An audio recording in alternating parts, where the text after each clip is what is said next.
बिस्मिल्लाहिर्रहमानिर्रहीम। आज की रेसिपी है चाइनीज़ समोसे।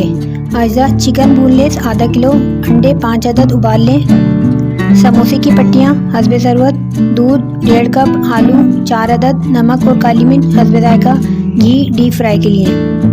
तरकीब: एक देगची में आलू और चिकन के छोटे छोटे टुकड़े काट कर डाल दें, साथ ही नमक और काली मिर्च शामिल कर दें और दूध डालकर इतना पकाएं कि दूध खुश्क हो जाए जबकि आलू और चिकन गल जाएं। अब इस आमेज़े को अच्छी तरह मिला लें और अंडों को छोटे टुकड़ों में टुकड़े करके डालें और अच्छी तरह मिक्स कर लें। अब ये आमेज़ा पट्टी पर रखें और समोसे बना लें।